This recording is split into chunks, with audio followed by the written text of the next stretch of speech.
The Peugeot 405 is another car that won a YouTube community poll. Now, my previous Peugeot videos about the 205 and 309 haven't done very well, so if you have any friends who like Peugeots, please let them know about this video, so hopefully it will do at least fairly well. The 405 arrived at a time when Peugeot were on a roll with cars like the 205, and it certainly proved popular with an unforgettable UK advert. And surprisingly, as of making this video, various incarnations of the 405 are still being produced. Why was the 405 a replacement for the 305, not called the 306? Why was it so lauded in the USA but was then pulled from the market only 3 years later? And just why is it still being made? This is the Peugeot 405 story.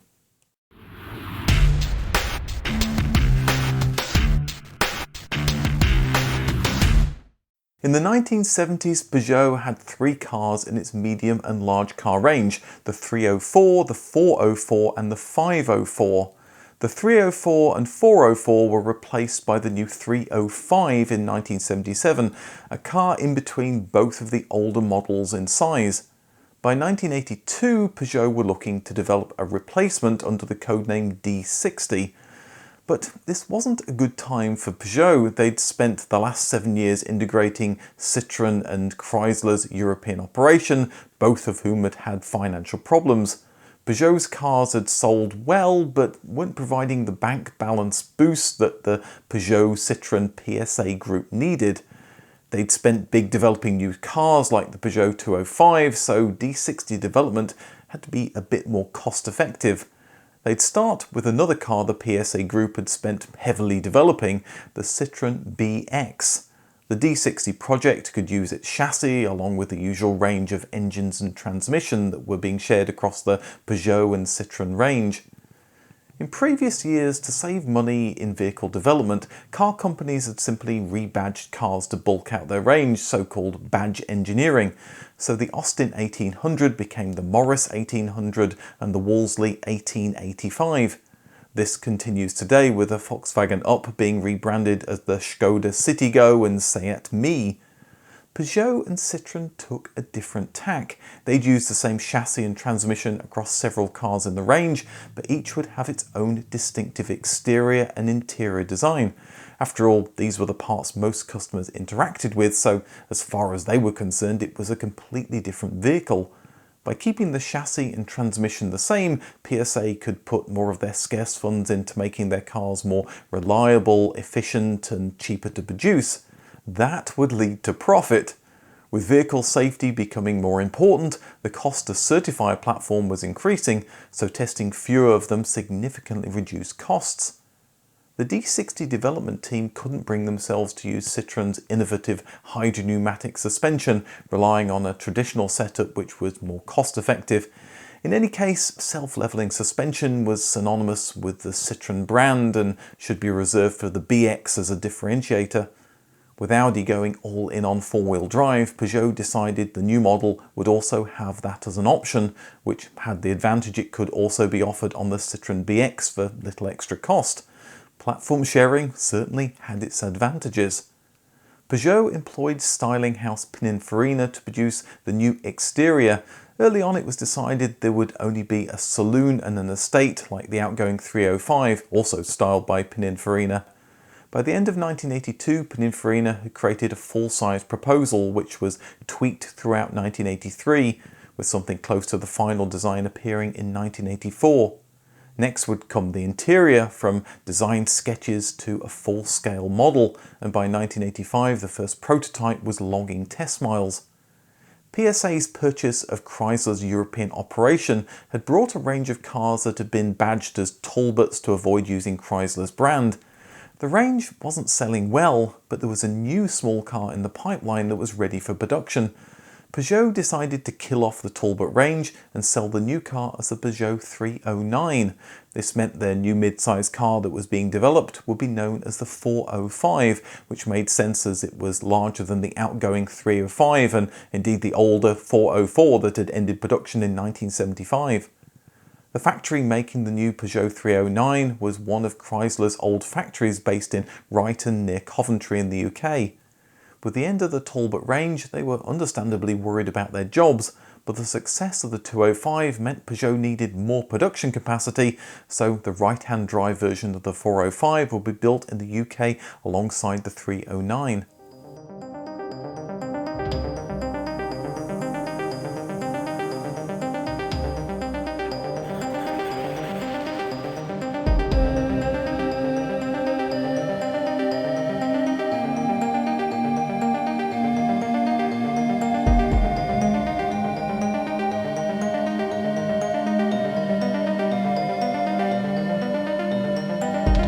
The Peugeot 405 launched in 1987 initially only as a saloon. Reviewers loved the looks and the handling, showing that the BX chassis didn't need Citroen's hydropneumatic setup. The dashboard had clear and logical controls with a good quality trim that included air conditioning, cruise control, ABS or ABR as Peugeot called it, and heated leather seats. Peugeot decided not to allow the rear seats to fold down to accommodate large items, but the ski pass-through helped for all the times that you were going on the piste. Complaints were around the fit and finish, the measly amenities on the entry-level models, and the high sill on the boot, which helped make the car rigid, but left you struggling with heavy luggage. The 405 would get the coveted European Car of the Year award, something it needed as it was entering a very crowded market that included the Renault 21, Audi A-T, Volkswagen Passat, Ford Sierra and the Opel Ascona, known as the Vauxhall Cavalier in the UK.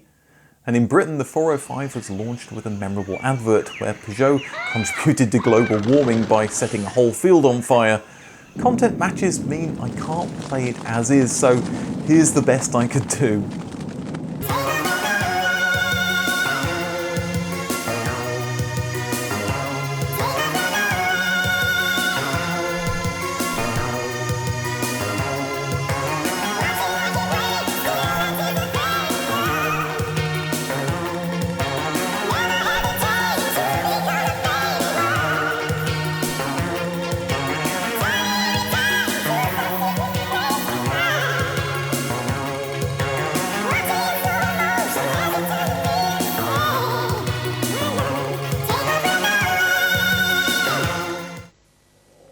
The new Peugeot 405 takes your breath away.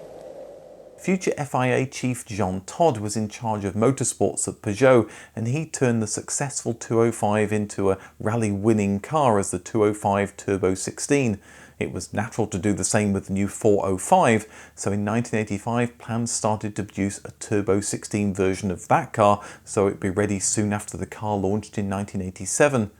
It was sure to help sell road-going versions, so Peugeot made sure to include a sporty model in the lineup, the MI16, sharing the 156 horsepower engine with the Citroën BX GTI 16 valve, giving a 0-60 time around 8 seconds.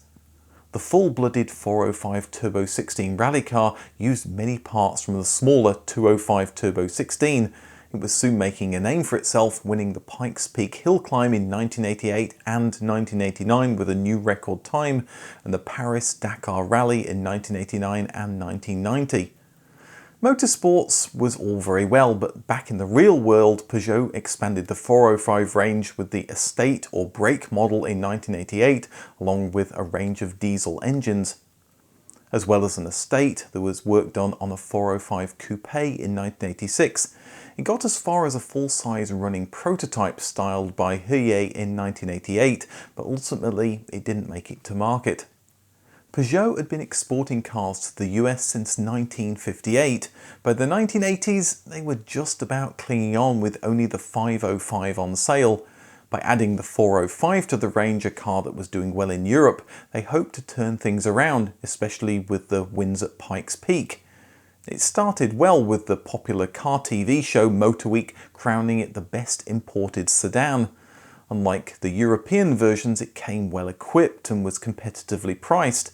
But critics found the engine a little unrefined, it whined at high speeds, at least compared to larger capacity American cars. After all, the 405 only had a 1.9 engine. Like European critics, complaints were also levelled at the quality of the plastics and the fit and finish. Despite Peugeot's hopes, Americans felt luxury rivals from Germany were better and worth the extra money. Sales of the 405 were just a few thousand a year. Peugeot backed off bringing the larger 605 to the US market, fearing, probably correctly, that it would be pummeled by the new Lexus. They beat a hasty retreat across the Atlantic in 1991, taking the 405 with them. The exit from the North American market was no great hardship for Peugeot, with European sales blossoming. Not even a recall of the anti-lock braking system that in rare cases caused a total loss of brakes could dent demand. 500,000 had been produced by 1989, and that became 1 million a year later. The Ryton factory in the UK went on a double shift. What did those Americans know anyway? Well, the Americans might have snubbed Peugeot's new car, but surely there were other places in the world where it could fly out of the showrooms. Production commenced in Chile in 1988, followed by Indonesia, Taiwan and Thailand in 1989. Iran started manufacturing it in 1991, along with Argentina the following year, and Poland in 1993. Egypt joined it in 1994, and there was also production in Malaysia and Zimbabwe. 405s are sprouting up all over the globe. A small dashboard update arrived in 1990, such a small update that Peugeot seemed to have forgotten to take a photograph of it, or certainly I can't find a photograph of it. They also made improvements to insulation and vibrations to make the 405 a more refined car to drive. Bigger changes came for the 1993 model year.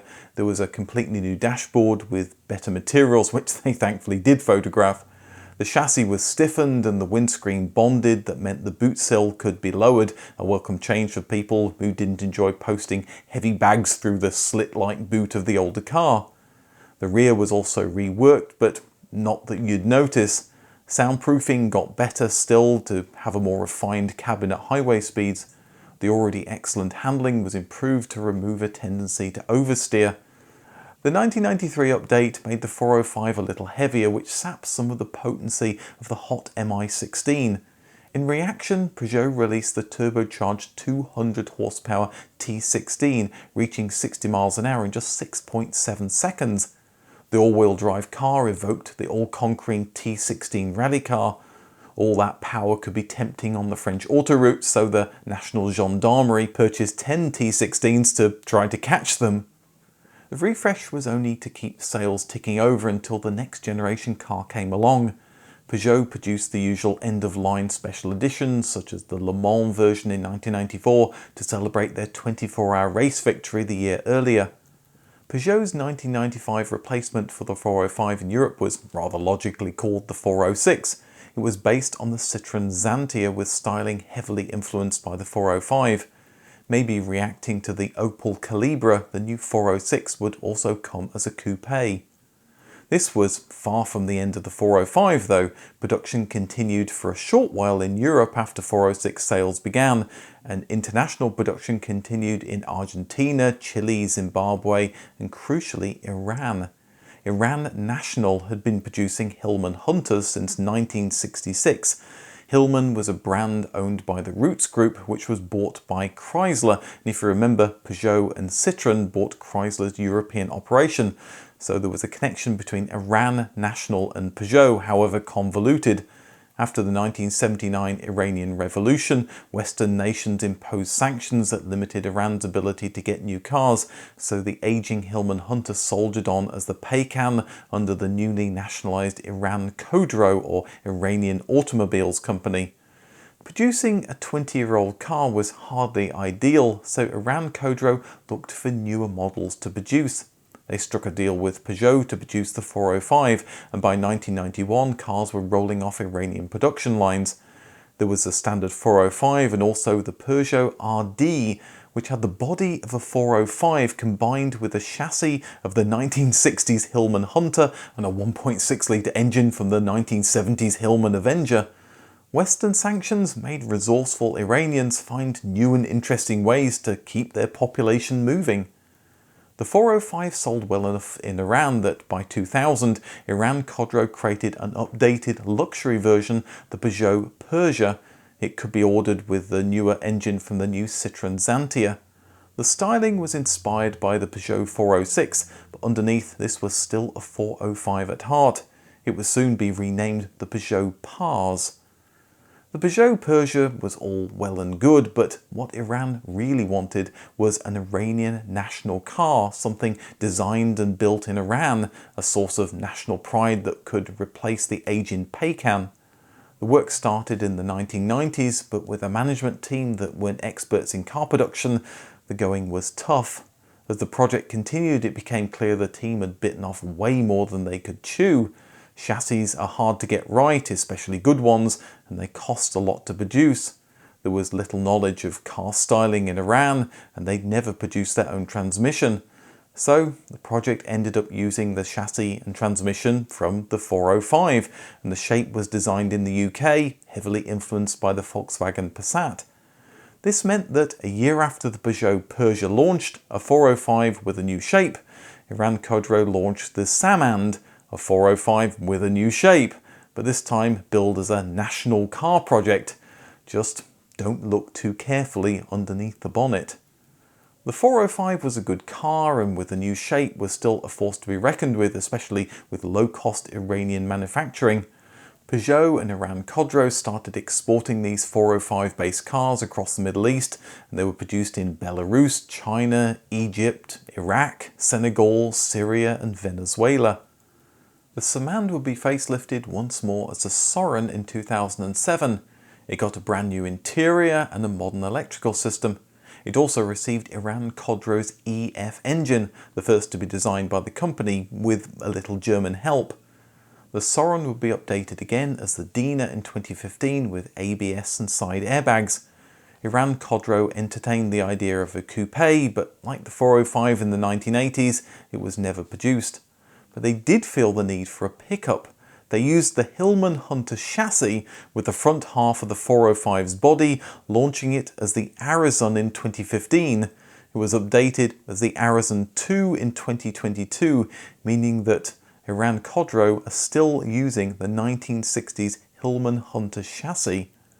As you might imagine from all this activity, these 405 base models were quite popular. In 2010, around 15 years after production of the 405 ended in Europe, sales of these Iranian models totaled 300,000, making it one of Peugeot's highest selling models of the year. In 2017, the Peugeot Pars, the Dina and the Arizon sold so well that if you added up all of their sales and counted them as one car, they'd be the third highest selling Peugeot model. Not bad for a car platform that was 30 years old. In 2019, production of the Peugeot Pars finally ended in Iran, but tooling moved to nearby Azerbaijan, where as of 2023, it's still in production. That's 36 years since production of the Peugeot 405 began, and over all those years, over 5 million cars have been produced, and counting. Not bad for a car designed to borrow as much as possible from the Citroën BX to save development costs. The 405 helped Peugeot storm its way back to success in the 1980s. No wonder it took people's breath away. If you'd like to learn about the Peugeot 309, a car that was almost never produced, then there's a link to it on the right. Oh, many thanks to Nima and ex-Iran Khodro employee Sam for cluing me into the Iranian side of the 405 story. Thanks for watching, and I'll see you in the next video.